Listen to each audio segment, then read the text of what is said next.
নমস্কার বন্ধুরা, আমি সহেলি। অলৌকিক জোনের আসরে আরও একবার তোমাদেরকে স্বাগত জানাচ্ছি।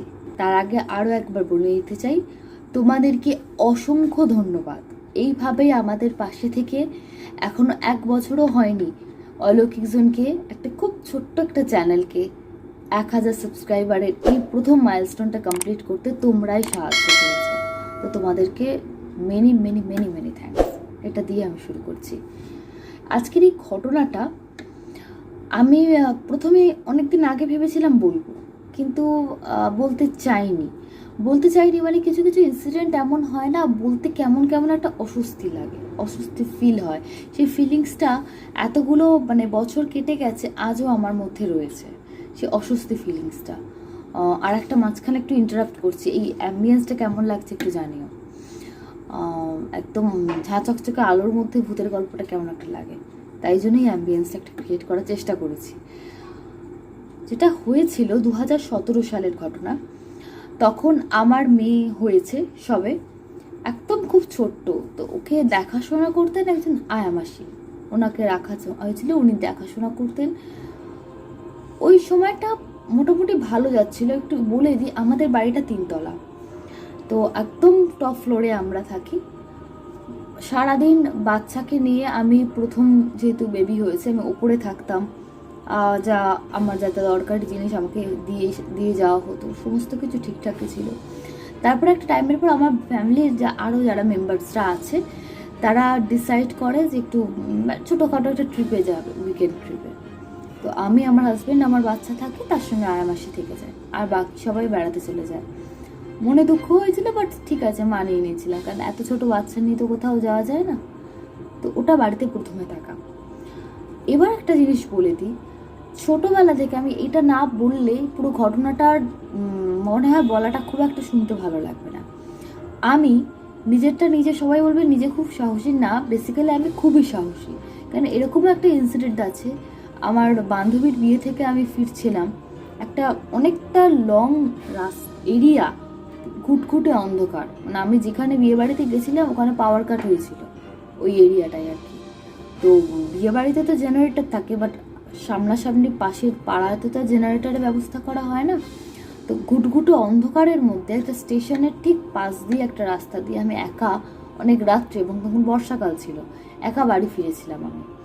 তারপরে কিছুটা আসার পরে আমি ভেহিকেল পাওয়া যায়, বাট ওই অনেকটা রাস্তা আমি একা এসেছিলাম। তো সেই সূত্রে বলতে পারি আমার সাহসের কোনো কালেই কোনো অভাব নেই, সোকল ভীতু আমি একেবারেই নই। এবং কোনো কিছুতে বাড়িতে একটা আরশোলা উঠলেও আমাকে ডাকা হয়, আবার একটা কোনো কোনো ভয়ঙ্কর কোনো কিছু বা যে কোনো কোনো প্রবলেম হলে আমাকে ডাকা হয়। তো আমার নিজের একটা খুব ব্যক্তিগত স্তরে খুব গর্ববোধ ছিল যে আমি প্রচণ্ড সাহসী, আমার কোনো ব্যাপার না। যেখানে হয়তো লোকে 1 তলা থেকে 3 তলা গেলে সন্ধ্যাবেলা লোকে আলো জ্বালিয়ে জ্বালিয়ে মানুষে যায়, আমি অন্ধকারে একটা গিয়ে কোনো একটা জিনিস গিয়ে হাত বাড়িয়ে নিয়ে চলে এলাম। এটা আমি পারি, আমার কোনোদিন সেরকম কোনো অন্ধকার, ভয়, ভূত এই ব্যাপারটা ছিল না। তো যাই হোক, সেবারে যে ঘটনাটা ঘটে, বাচ্চা হওয়ার পর যা হয়, সব বাড়িতেই বাচ্চাকে কিছু গিফটস দিতে আসে সবাই, অনেকে ওকে দেখতে এসেছিল, প্রচুর গিফটস পায়। তার সঙ্গে কিছু পুতুল এসেছিল। একটা পুতুল ছিল এমনি আমার হাজব্যান্ড এনেছিল, আর একটা পুতুলের সেট আসে, সেটা আমাদের রিলেটিভের কেউ, আমি কে দিয়েছিল আমার ঠিক খেয়াল নেই, দিয়ে গেছিলো, ওটা ছিল। পুতুলটা যখন প্রথমে আসে দেখতে খুব অদ্ভুত, ইউজুয়ালি যেমন পুতুল হয় বেশ ভালো দামি পুতুল, কিন্তু একটু কেমনটা অদ্ভুত টাইপের দেখতে। তো প্রথমেই যেদিন এলো পুতুলটা, সব গিফট আনপ্যাক করা হচ্ছে, আমার শাশুড়ি মা বলেছিলেন এই পুতুলটা কেমন কেমন দেখতে না, চোখগুলো যেন মনে হয় কেমন মানুষের মতো তাকিয়ে আছে। আমরা সবাই খুব হেসেছিলাম যে বাবা তোমার কি ইমাজিনেশন গো, পুতুলেরকেও মানুষের মতো তাকিয়ে আছে দেখতে পাচ্ছ। তো ওই সময় সবাই ওনাকে খুব বলেছিল, আমরাও বলেছিলাম। যে যাই হোক, প্রবলেমটা শুরু হয় ঠিক এরপর থেকে। এটা যদি কোনো গল্পের বইয়ের হতো বা অন্য কেউ আমাকে বলতো, আমি ভাবতাম কোনো একটা সিনেমা দেখে ঝেঁপে দিচ্ছে। বাট নিজের লাইফে যখন কোনো এক্সপিরিয়েন্স হয়, তখন কি বলবো আমি জানি না। আজকের ডেটে ইভেন আমি এমন সেই জায়গায় বসে ঘটনাটা বলছি যে জায়গায় ঘটনাটা ঘটেছিল, আজকে সেই জায়গায় এই মুহূর্তে আমি রাত্রির বেলা এখন ঘড়িতে 12:30 পৌনে 1 বাজে, আমি ভিডিওটা শ্যুট করছি। তো এই ঘরেতেই ইনসিডেন্টটা ঘটেছে, সেই ঘরে বসেই আমি ইনসিডেন্টটা শেয়ার করছি তোমাদের সঙ্গে। এটা একটা বলাটা খুব দরকার, তাই আমি তোমাদেরকে বলে দিলাম। তো যেখানে ছিলাম আমরা, তো এইভাবে গিফটটা আসে, তাকে দেখে মানে সবাই ভীষণ লাগে যে কী লাভ একটা পুতুল এসছে, এরকম পুতুল তো চট করে দেখা যায় না। তারপরে যেটা হয়, বাড়ির সবাই যখন বেড়াতে চলে যায়, আমি ওকে নিয়ে একা 2 দিন। ওই সময় আয়া মাসি যিনি ছিলেন, আমি দিদা বলতাম, দিদার বাড়ির একজন মারা গেছিল, 2 দিন ছুটি করেছিল। প্রথম দিকটা আমি বলেছিলাম তুমি এই সময় ছুটি নিলে, বাচ্চা নিয়ে আমি একা, বাড়িতে তো আর সবাই বেড়াতে গেছে। উনি বললেন 2 দিন আমায় টাইম দাও, আমি 3rd ডে থেকে আমি জয়েন করে যাবো। বললাম ঠিক আছে, এই সিচুয়েশানে কিছু বলারও নেই। তো উনি আসেননি, আমি একা, বাড়িতে আর যারা মানে যিনি রান্না করেন বা এরকম সবাই এসেছে, কাজ করেছে, চলে গেছে, বা তারপরে বাড়ি ফাঁকা, হাজব্যান্ড নেই, তিনি বেরিয়ে গেছে। এইরকম একটা পজিশনে আমি দুপুরবেলা একদিন শুয়ে আছি, সেটা ফার্স্ট ডে ছিল, এই ঘরে শুয়ে আছি, গরমকাল ছিল। ও তখন খুব ছোট বলে আমি এসি চালাইনি, শুয়ে আছি, দরজাটা খোলা, আমার বেডরুমের দরজাটা খোলা, এই ঘরটায় আমি আছি। বাইরে থেকে ঘুমে চোখটা লেগে এসছে, একদম দুপুরবেলা, মনে হলো মাথার কাছে কে দাঁড়িয়ে আছে, একটা ফার্স্ট। মানে রীতিমতো আমি ভাবলাম নয় ঘুমের ঘরে, আমি তো অনেক সময় খুব ডিপ ঘুমিয়ে পড়লে বোঝা যায় না এটা সকালবেলা না সন্ধ্যেবেলা, জানি এরকম একটা হয় কিনা তোমাদের। খুব ডিপ ঘুমিয়ে পড়েছিলাম, মনে হলো বোধহয় হাজব্যান্ড বোধহয় চলে এসছে, বা আমার বাড়ির কেউ হয়তো দাঁড়িয়ে আছেন, ডাকবে আমাকে, ঘুমিয়ে পড়েছিলাম। তারপর পেছন ফিরে দেখলাম কেউ কোথাও নেই, বুকের মধ্যে একটা ধক করে উঠল, ছিল বাবা, কেউ তো কোথাও নেই। তখনও ভীষণ ছোট্ট। তারপরে খেয়াল হলো আরে বাড়িতে তো কে আসবে, বাড়িতে সবাই বেরিয়ে গেছে, আর হাজব্যান্ডেরও তো আসার সময় হয়নি, আর বাড়িতে আর যারা আছেন, যারা কাজ করেন চলে যান, তাদেরও কাজ হয়ে গেছে, তারা অনেকক্ষণ আগে চলে গেছে, এখন তো আর কারোর আসার কথা নেই। এরম মনে হলো কেন? তা ভাবলাম বাড়িতে একা আছি তো, সবসময় তো ওরা আসে ডাকে, ওই জিনিসটাই হয়তো ব্যাক অফ দ্য মাইন্ড কাজ করছে। ঠিক আছে, বাস হয়ে গেল। এবার আস্তে আস্তে যেটা একটা জিনিস ফিল করলাম, পরের দিন আয়া মাসি যথারীতি চলে এলেন। আমার মেয়েকে, এই ঘটনাটা কিন্তু টানা 15 দিন চলেছিল, আমি সমস্তটা ডেসক্রাইব করছি। আয়া মাসি চলে এলো, উনি সকালবেলায়, ওনার ডিউটি আওয়ার্সটা বলে দিই, উনি সকাল 8টা থেকে রাত 8টা অবধি থাকতেন আমাদের বাড়িতে। আমার হাজব্যান্ড আসলে ওনার ছুটি হয়ে যেত, উনি চলে যেতেন। এবার যেহেতু বাড়িতে কেউ ছিল না, ওনাকে স্ট্রিক্টলি বলা ছিল যে বাড়িতে ও ফিরবে, তারপরেই আপনি কিন্তু বেরোবেন, আদারওয়াইজ আপনি যাবেন না, যদি কোনো দরকার পড়ে ওরা অসুবিধায় পড়বে, কারণ এত বড় বাড়ি, কেউ কোথাও নেই। তো এইরকম একটা সিচুয়েশনে আমার মেয়ে এই ঘরে, ওকে আনলে, ও দোলনাটা এখানে ছিল, অনেক সময় শুয়ে দিতাম, ও খেলা করতো, কিন্তু তারপর থেকে দেখি শোয়ালেই কাঁদছে, শুতে চাইছে না, শোয়ালেই উঠে পড়ছে, কান্নাকাটি করছে, কোলে নিচ্ছে ঠিক থাকছে, বা অন্য ঘরে নিয়ে যাচ্ছে ঠিক, এই ঘরে এসেই সে কান্নাকাটি করছে। তারপর আমরা বলতাম ও মনে হচ্ছে পুতুলগুলো পছন্দ হয়নি। তারপরে ওই পুতুলগুলোই আমি আবার প্যাকেট থেকে বার করে খুলে খুলে ওর সামনে রাখতাম, যদি এগুলো দেখে একটু আনন্দ পায়। পুতুলগুলো দেখতে এমনি খুব সুন্দর ছিল, তাতে দেখি তার কান্না আরও বাড়ছে, সে কিছুতেই পুতুলগুলোকে মানে অ্যাকসেপ্ট করতে পারছে না। এরপরে আস্তে আস্তে যে সিচুয়েশনগুলো হতে থাকে, এরকম 2-3 দিন আস্তে আস্তে জিনিসটা এগোচ্ছে। তারপরে আবার এরকম একটা সময় ফিল করতাম, দুপুরবেলা আমি যখন রেস্ট করতাম, তখন যিনি দিদা ছিলেন, যার কথা আমি বলছি বারবার, ওই দিদাকে বলতাম তুমি একটু রেস্ট করো, কারণ আমরা দুজন শুয়ে আছি, তুমি বসে থেকে কী করবে। তো উনি ওনার যে এখানে ওনাকে ব্যবস্থা করা হয়েছিল, ওখানে উনি রেস্ট করছিলেন। আমি নিজে একটা ফিল করছিলাম, কেমন একটা আনক্যানি ফিল হচ্ছিল, কেন জানি মনে হচ্ছে ঘরটা আমি থাকতে পারছি না। যে বাড়িটায় আমি এতদিন ধরে আছি, আমার বিয়ের পর থেকে এই বাড়িটায় আমি আছি, প্লাস মানে নতুন কোনো আনকা জায়গা না, ঐক্য জায়গা না, আর আমার রেকর্ড তো বললাম, আমার কোনো সোকল ভীতু টাইপ ব্যাপার আমার নেই। সেক্ষেত্রে কেন জানি না ঘরটা শুতে আমার অস্বস্তি করছে, কেন জানি না মনে হচ্ছে যেখানে দিদা আছেন ওখানে ওনার কাছে চলে যাই, এবার এই ফিলিংসটা যেহেতু সবাই জানে আমি খুব সাহসী, এবার লোককে বললে লোকে, উনি তো বাড়ির লোকেরা ফিরে এলে বলবেন, তখন তো সবাই খুব আমার লেগ পুল করবে, ও খুব তো সাহসী বলা হয়েছিল, এবার সব বেরিয়ে গেল সাহস। এই ব্যাপারটাও ব্যাক অফ দ্য মাইন্ড কাজ করছে, লজ্জাও লাগছে, এটা তো কাউকে স্বীকার করা যাবে না, এবার আবার সবাই ভীতু বলবে। কিন্তু আবার এই রুমটায় আমি থাকতে পারছি না, নিতে পারছি না। তো ওনার কাছে দুপুরবেলায় আমি একটু কায়দা করলাম যে আমি আপনার কাছে দুপুরবেলায় থাকবো এখানে। বললো কেন তুমি এখানে কেন, তোমাদের ওই রুমে যাও, ওখানটা বেশ হাওয়া বাতাস আছে, ওখানে থাকো, তুমি এখানে কেন আসছো? তা আমি ওনাকে এটা ওটা বুঝিয়ে দিলাম যে আপনার সঙ্গে গল্প করব, আপনার জীবনের ঘটনা শুনবো। বেসিক্যালি কোনোটাই আমার আসল উদ্দেশ্য না, মেন ফিলিংসটা হচ্ছিলো আমার কিন্তু আনক্যানি একটা ফিলিংস হচ্ছিলো, যেটা আমার জীবনে কোনো দিন হয়নি, সেটা আমার তখন ফিলিংসটা হচ্ছিল। আমি কেন জানি না আমার নিজের ঘরে নিজে থাকতে পারছি না।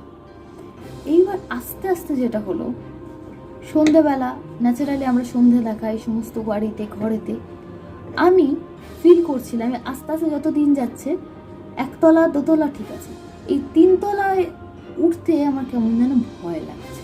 এতদিন রুমের ওপর ব্যাপারটা ছিল, এবার আসলে আমার তিনতলাতে উঠতেই ভয় লাগছে। আমি যতটা সম্ভব চেষ্টা করছিলাম, কেমন একটা মেন্টালিটি এসে গেছিলো যে কেউ একটা কাউকে একটা কোনো কায়দা করে সন্ধে দেওয়ার সময় কথা বলতে বলতে বা যে করে হবো সন্ধেটা দিয়ে আবার তাকে নিয়ে ফিরবো, তাকে আবার বুঝতে দেওয়া যাবে না যে আমার কি ভেতরে চলছে, বুঝতে দিলে তো সব বেরিয়ে গেল। তো এইরকম একটা ফিলিংস চলছে, ওনাকে আমি যাই করি নাকি টানাটানি করি, উনি বুঝতে পারেননি। আচ্ছা আমি সন্ধ্যা দিচ্ছি, আপনি এটা একটু করে দিন তো, মানে এমন একটা কায়দা করে আমি জিনিসটা করছিলাম যে যাতে উনি বুঝতেও না পারেন যে আমার কি ফিলিংসটা চলছে, অ্যাট দ্য সেম টাইম আমারও কাজটা হাসিল হয়ে যায়। বা আমি বলতো আমি সন্ধ্যে দিচ্ছি, আমার মেয়েকে আপনি কোলে নিয়ে নিয়ে আমার সঙ্গে সঙ্গে থাকুন। ও বলতো বাবা সন্ধ্যে দিয়ে চলে আসবে, ওরা এই সময়টুকু বড় ওকে নিয়ে তিনতলায় কোলে ঘোরানোর কি আছে, উনি প্রশ্ন করতেন এরকম। আমি বললাম চলুন না, কি আছে, ঠাকুর দেখবে এই দেখবে, নানা রকম বলতাম। মানে আমাদের তিনতলার একটা সাইডে মন্দির আছে, ঠিক আছে।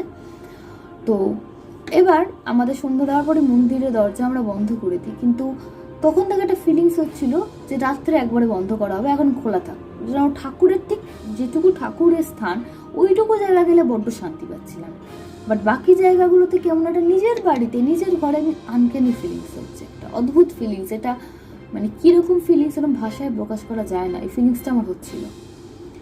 আস্তে আস্তে সময়টা বাড়তে থাকে, জিনিসটা শুরু হয়েছিল দুপুরবেলা, অস্বস্তি লাগছিল, একা থাকতে পারছি না। এবার আস্তে আস্তে আস্তে যত দিন যাচ্ছে আমি দেখলাম সকালবেলায় আমার হাজব্যান্ড চলে গেলে, যে সময় বললাম ওরা ট্রিপে গেছে, এই সময়টা বাড়িতে কেউ ছিল না, ওরা মানে ঠিক তার দুদিন আগেই পুতুলটা এসছে, ঠিক আছে। ওই আমার হাজব্যান্ড ঠিক বেরিয়ে যখন যাচ্ছেন, বেরিয়ে যাবার সঙ্গে সঙ্গে আমি যা যা ওপরের আমার তিনতলায় যা যা টুকটাক যা করণীয় করে আমি ওর সঙ্গে সঙ্গে দোতলায় নেমে চলে যাচ্ছি। মানে তিনতলায় মানে আমাকে লাখ টাকা দিলেও আমি আর আসবো না, এরকম একটা ফিলিংস। দরকার থাকলে ওনাকে পাঠাতাম, যে দিদা ছিলেন, যে আপনি যান এটা নিয়ে আসুন। খুব খারাপ লাগতো বয়স্ক মানুষকে আমি অর্ডার করছি আননেসেসারি, কিন্তু আমি জানতাম আমি ওপরটা যেতে পারছি না, আমার সেই সাহসী হচ্ছে না। ও যখন ওপরে রাত্রিবেলা আসছে, ওর সঙ্গে আমি থাকছি, আমার তখন খুব সাহস হচ্ছে না। বাচ্চাকে নিয়ে একা তো দূরের কথা, আমি নিজে একা বাচ্চাকে ছেড়েই দিলাম, নিজে একা কোনো কিছু একটা টুকটাক জিনিস আনতে, খুব নিজের পার্সোনাল একটা জিনিস, সেটাও আমি একা উপরে উঠতে পারছি না নিজের বাড়িতে, সেটা আমার আরেকজন হেল্প নিতে হচ্ছে। আমি এখানে মাঝখানে বলে রাখি, লোকে বলে বেড়াতে গিয়ে এটা হয়েছে, নতুন একটা বাড়িতে আসার পর এটা হলো, এরকম গল্প আমার চ্যানেলে প্রচুর আছে, গল্প আছে, ঘটনাও আছে। কিন্তু এই জিনিসটা আমার নিজের বাড়িতে হয়েছিল, যেখানে আমি 24 ঘন্টা থাকি। সেই ঘটনাটা আস্তে আস্তে আস্তে আস্তে এমন বাড়ছে। এবার আমাদের বাড়ির যে পজিশনটা, দোতলা তিনতলায় যে সিঁড়ির পোর্শনটা একটু ঘোরানো ঘোরানো, অনেক সময় আগেকার দিনে সিনেমায় দেখতে পান, খুব পুরোনো বাড়ি এটা, ঘোরানো ঘোরানো। মানে আপনি যদি দোতলায় দাঁড়িয়ে থাকেন, ওপর দিকে থাকেন, তিনতলারই বারান্দার ওই জায়গাটা দেখা যায়, বেশ সুন্দর একটা শেপ আছে। আমার নিচে দোতলায় আমি আছি, দোতলায় ইউজুয়ালি দোতলাতেই আমাদের সব কিছু সারাদিন আমরা থাকা টাকা, রাত্রেবেলা তিনতলায় আমরা আসতাম। আমি নিচের দোতলায় বারান্দায় ঘুরছি, আমি কাজ করছি বা কিছু করছি, আমি তিনতলার ওই সিঁড়ির ঘোরানো ঘোর জায়গাটায় আস্তে আস্তে ফিল করছি আমি ওখানে তাকাতে পারছি না। খালি মনে হচ্ছে আমি তাকাবো, তাকালেই মনে হবে কেউ যেন ওপর থেকে ঝুঁকে আমার দিকে দেখবে, আমি দেখতে পেয়ে যাবো কাউকে, দেখতে পেলে তো হয়ে গেল। মানে আমি মানে প্রচণ্ড হয় ফিল করছি। একদিন বলবো ওই সময় একটা কী কাজ করছিলাম, আমাদের যিনি জামা কাপড় লন্ড্রিতে নিয়ে যায়, লন্ড্রি থেকে এসেছে জামা কাপড়গুলো রাখা ছিল, আমি ওগুলোকে দেখে নিচ্ছিলাম ঠিকঠাক করে। তো করতে করতে হয় না, এদিক ওদিক চোখ যায় আমার, খালি মানে প্রে করছে আমি যেন ওপর দিকে আমার চোখটা না যায়। চোখটা গেলে মনে হবে যেন উপরে ওই গ্রিলের ওই ঘোরানো জায়গা থেকে কেউ এরমভাবে তাকিয়ে আমাকে দেখবে, আর তার সঙ্গে চোখাচোখি হলে আমি 3 তলায় উঠতেই পারবো না। মানে ঈশ্বরকে প্রে করছিলাম আমি যেন কিছু না দেখি। লোকে বলে এই দেখেছি ওই দেখেছি, আমি কিছু দেখি যাতে না দেখি, দেখলে আমি সেটা মানে সেই এটা রাখতে পারবো না, আমি পাগল হয়ে যাব। আস্তে আস্তে নানা রকম প্রবলেম, মানে আমার এখনও বলতে বলতে আমি বারবার তোতলে যাচ্ছি, কারণ আমার গায়ে কাঁটা দিচ্ছে, সেই পুরোনো দিনগুলো ফিরে আসছে, এতগুলো বছর হয়ে গেছে মাঝখানে। তারপরে যেটা আস্তে আস্তে যেটা হলো, আমি বুঝতে পারছি যে আমার মাথাটা এবার খারাপ হয়ে যাবে। আমি কাউকে শেয়ার করতে পারছি না, আমার হাজব্যান্ডকেও শেয়ার করতে পারছি না। ওই সময় কী করছিলাম, এই রুমটায় আমরা খুব নানা রকম অ্যান্টিক জিনিসপত্র দিয়ে সাজানো, বাচ্চার জন্য নানা রকম খেলা টেলা দেওয়া রুম সাজিয়ে রেখেছিলাম। আমি নানা রকমের ঠাকুরের ছবি এনে বিভিন্ন রকম হনুমানজি, মা কালীর ফটো, সমস্ত ঠাকুরের ছবি এনে টাঙাতে আরম্ভ করলাম। মনে হচ্ছে এই ঠাকুরের ছবিগুলো থাকলে খুব আমি শান্তি পাবো, এইরকম আস্তে আস্তে শুরু করলাম। তারপরে আমাদের বাড়ি যিনি কুলপুরোহিত, একদিন উনি এসেছিলেন, তো আমি কাউকে যেটা বলতে পারছি না, উনি একটা পুজোর ব্যাপারে কিছু কথা বলতে এসেছিলেন। আমি বললাম যে এরকম না, ওনার কাছে বলে ফেললাম, কারণ উনি খুব মানে পিতৃতুল্য একজন মানুষ, ওনার কাছে আমার কোনো লজ্জা নেই, মানে আমি যেন থাকতে পারছিলাম না। হাজব্যান্ডকে বললেও সে হাসবে, কাউকেই তো এটা বলার মতন না, আমার কাছে তো কোনো কিছু প্রমাণ নেই, এটা তো টোটালি একটা ফিলিংসের উপর যাচ্ছে, আমি কাউকে বলতে পারছি না। ওই সময় ওনার কাছে আমি আর থাকতে পারিনি, উনি সন্ধ্যাবেলা একদিন এসেছিলেন, আমি বলে ফেললাম। তখন উনি পুরো বাড়ি উপরে 3 তলায় আমার সঙ্গে এলেন, টোটাল এটা দেখলেন, দেখে টেকে এই ফার্স্ট টাইম দেখলাম উনি খুব রগড় করেন, ইয়ার্কি করেন, খুব হাসান, খুব মজাদার মানুষ একটা, খুব গম্ভীর হয়ে গেলেন উনি। কিন্তু আমাকে বললাম তুমি এখন বাড়িতে একা না, তোমার বাড়ির কেউ নেই? বললাম না। বলে ওরা কবে আসবে? তো একটা ডেট ছিল ফিক্স, ওই ডেটটা বললাম যে ওই দিন ওরা আসবে, ব্যাক করছে। বলে আচ্ছা ঠিক আছে, ওরা ব্যাক করা আসার পর আমাকে একটু খবর দিও। আমি বলছি কেন, তুমি কি কিছু দেখলেন? তুমি বলে বলি ওনাকে, কিছু ফিল করলে তুমি বলো তো সত্যি করে। বলে না না না না। এবার আমি জানি উনি কিছু ফিল করলো আমাকে বলবেন না, কারণ উনি জানে একেতেই এর অবস্থা ভয় পেয়ে আছে, তার উপর যদি আমি বলি সে তো আরও মাথা খারাপ। কিন্তু খুব অদ্ভুত দৃষ্টিতে এই বাড়িতে উনি আসেন, পুরোহিত যেহেতু, বাড়ির সমস্ত কাজ উনিই করে, যখন পুজো পার্বণ যা হয় নিত্যকর্ম, সেখানে উনি পুরো উপরে 3 তলাটা খুললেন, ওনার হাতে একটা ইয়ের মতো থাকে, রুদ্রাক্ষের মতো, দেখলেন বলে আমি বলছি আচ্ছা ঠাকুরের ছবি রেখেছি, তাতে কোনো যে প্রবলেমটা হচ্ছে কেটে যাবে তো? বলে ঠাকুরের ছবি রাখলেই তো সবসময় সব সমস্যার সমাধান হয় না, জাস্ট এইটুকু কথা বললেন। তো কিছু বড় প্রবলেম থাকলে এইটুকুতে হয় না, আরও বড় রেমেডি লাগে। যাই হোক তেমন কিছু নেই তুই ভয় পাস না, তেমন কিছু নেই বলে উনি চলে গেলেন। কিন্তু ওনার মুখ চোখের এক্সপ্রেশন আমি বুঝতে পারছি উনি আমাকে লুকিয়ে গেলেন, উনি সত্যি কথা আমাকে বলছেন না। তা ওতে আরও টেনশন স্টার্ট হলো। তারপর ফার্স্ট অফ অল আমি আমার বাড়িতে বাবা মাকে বললাম, ওরা বললো তোর আবার এইসব কবে থেকে হচ্ছে? বাবা তুই কি এইসব খুব বেশি দেখছিস ভূতের সিনেমা টিনেমা? তখন আমার অ্যান্ড্রয়েড ফোনটা ফার্স্ট এসছে আমার কাছে, ওইটাতেই মনে হয় এগুলো দেখছিস, এইগুলোই তোর মনের মধ্যে কাজ করছে, ফাঁকা বাড়ি, একদম পুরো সুন্দর করে সাজিয়ে বলে দিলে। কিন্তু আমি বুঝতে পারছি এগুলো কোনোটাই কারণ না। এমন নয় যে আমি ভূতের সিনেমা ওই সময় দেখেছিলাম, এমন নয় যে জীবনে কোনো দিন দেখিনি। আর আমার তো বললামই আমি অন্ধকার ঘুটুঘুটে রাস্তা দিয়ে একা বাড়ি ফিরেছিলাম, তো সেই আমি আজকে নিজের বাড়িতে দিনের বেলায় বসে ভয় পাচ্ছি, ব্যাপারটা আমার নিজের কাছে খুব একটা বিশ্বাসযোগ্য নয়। আর ভয় পাওয়ার মতো কোনো কারণ ঘটেনি, যে কেউ মারা গেছে বা আশেপাশে কারোর কোনো কিছু হয়েছে, কোনো কিছু না, নর্মাল, তাতেও আমার ভয় লাগছে। এটা এমন একটা পর্যায়ে গিয়ে পৌঁছেছিল, আমার মনে হচ্ছিল আর বেশ কিছুদিন এরকম চললে আমি পাগল হয়ে যাব, আমি আর থাকতে পারছি না। আমি 3 তলাটায় ওঠা আসাটাই আস্তে আস্তে বন্ধ করে দিচ্ছিলাম। আমার যে পার্সোনাল জিনিসগুলো, যেগুলো যে কাজের জন্য আমি উপরে আসি, সেই জিনিসগুলো নিয়ে আস্তে আস্তে আমি 2 তলায় জড়ো করছিলাম।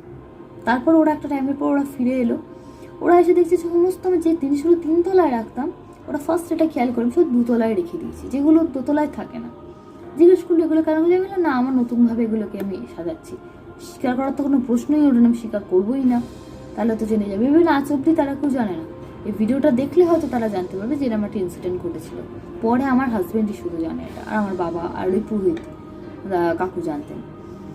তো তো এইরকম একটা সিচুয়েশানে একদিন আমি ঠাকুরের কাছে বসে রীতিমতো কাঁদছি যে একটা কিছু উপায় বলে দাও, আমি তো কাউকে কিছু বলতে পারছি না, যে আমাকে এই যে মানসিক অবস্থা থেকে আমার মুক্তি দাও। যে কিসের থেকে এরকম হলো, কেন আমার এই ফিলিংসটা হচ্ছে, আমার তো এতকাল কোনোদিন হয়নি, এটা কেন হচ্ছে, কি হচ্ছে, কি থেকে হচ্ছে, কিছু প্রবলেম? তখন প্রথম মাথায় এলো পুতুলটা থেকে প্রবলেম, জানি না কেন পুতুলটার কথাই মাথায় এলো।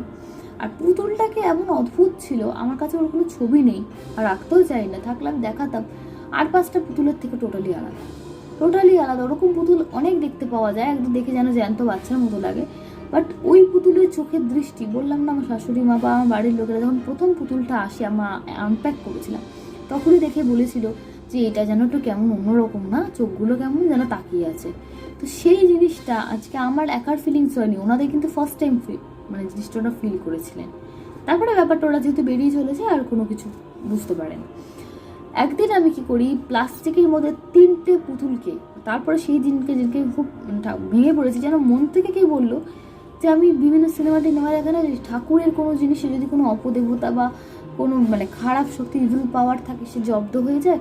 তো এইটা আমার মাথায় কাজ করছে, যদি কোনো ইভিল পাওয়ার হয় তাহলে সে জব্দ হয়ে যাবে।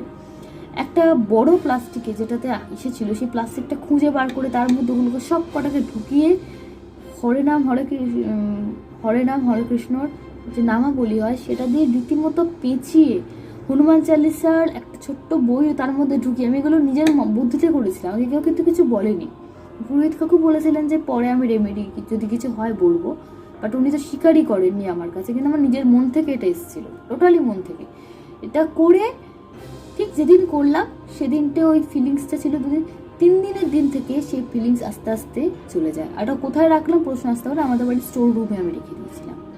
স্টোর রুম একদম নামাবলী পেঁচিয়ে, তার মধ্যে হনুমান চালিসা ছিল, সেই সিঁদুরগুলো যাতে জয় হনুমানজি বলে মন্ত্রতন্ত্র লিখে আমি পেঁচিয়ে স্টোর রুমে রেখে দিয়েছিলাম। ব্যাস, যে স্টোর রুমে আমরা জানি না কোশ্মিন কালো আবর্জনা পড়ে থাকে, সেই স্টোর রুমে রেখে দিয়েছিলাম। এইভাবে স্টোর রুমে তারা 6টা মাস ছিল। তারপরে একটা সময় বুঝে আমি ওগুলোকে ফেলে দিই, কারণ ওই রকম একটা পুতুল, ভালো পুতুল মানুষ গিফট করেছে, আমি যদি দুম করে ফেলে দিই তখনও তো মানুষের সন্দেহ হবে যে এই পুতুলগুলো ফেলে দিচ্ছে কেন, তখন তো আমাকে ডিটেলে যেতে হয় যে কেন ফেলছি। 6 মাস রেখেছিলাম। তারপর একটা সময় যখন সব ব্যাপারটা অনেকে ভুলে গেল পুতুলটার কথা, আমি আস্তে আস্তে ওগুলোকে সময়ের সাথে সাথে সরিয়ে দিয়েছিলাম, ফেলে দিয়েছিলাম, জাস্ট ফেলে দিয়েছিলাম। তো ওইটা করার পর যবে থেকে তারা স্টোর রুমে আশ্রয় নিল, আমার উপরে 3 তলার পজিশন আস্তে আস্তে আস্তে আস্তে কেটে গেল। সেই ওপরের ঘরে আমি আছি, আজকের ডেটেও আমি বসে আছি, মাঝখানে এত আর কোনো প্রবলেম হয় না। যদি আমার মেন্টালের প্রবলেম হতো বা আমার যদি ব্যায়াম যেটা হিন্দিতে বলি, তাহলে তো সেটা আজও থাকতে পারতো।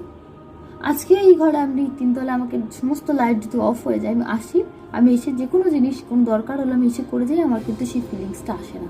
ওই যে ফিলিংসটা এসেছিল না, আমি নিজেকে নিজে অনেক পরীক্ষা করেছি, পরবর্তীকালে জোর করে ভাবলো ওই ফিলিংসটা আর আমার হয়নি, আর একদম হয়নি, একদম ওই ফিলিংসটা হয় না। ওই সময়টা যে কি কেটেছে, চোখের সামনে হয়তো কিছু দেখতে পাইনি, কিন্তু যা যা ফিল করেছিলাম, উপরে যখন আমি টয়লেটে আসতাম তখনও যেন মনে হতো টয়লেটের দরজা খুললে কাউকে দেখতে পাবো, টয়লেটের ভেতর থেকে যখন বেরোতাম দরজা খুললে মনে হবে যেন কেউ বাইরে দাঁড়িয়ে আছে, কি যেন সবসময় মনে হতো যে আমাকে কেউ ফলো করছে, জাস্ট ফলো করছে, যেন আমি এটা কোনো ক্রিমিনাল, কোনো বড় বড় পুলিশের গোয়েন্দা আমাকে ফলো করছে। সবসময় মনে হতো আমি কারোর একটা ফলোর মধ্যে আছে। তো অদ্ভুত ফিলিংস এটা।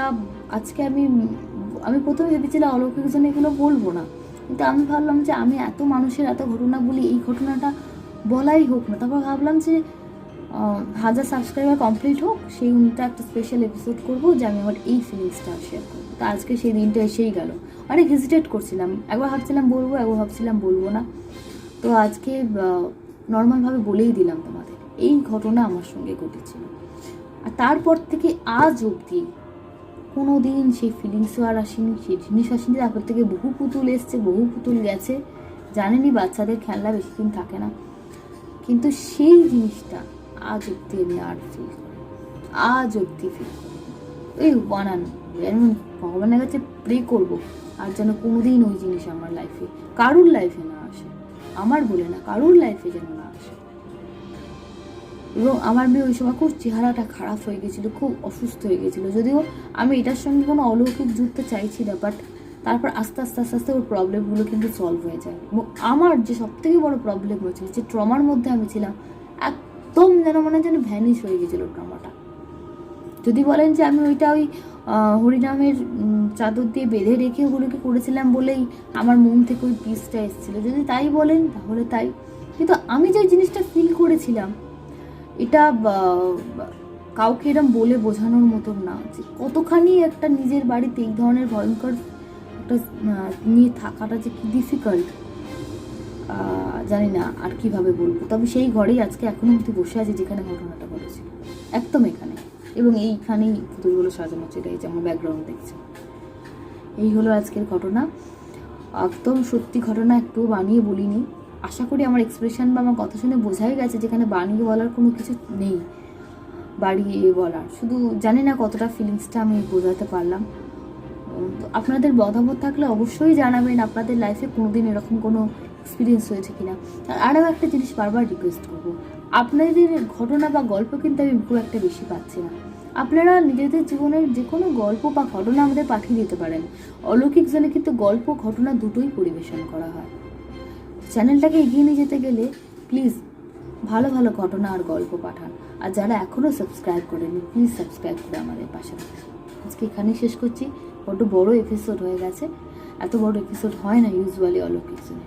তো আজকে এখানেই শেষ করছি, আবার দেখা হবে আগামী পর্বে। নমস্কার।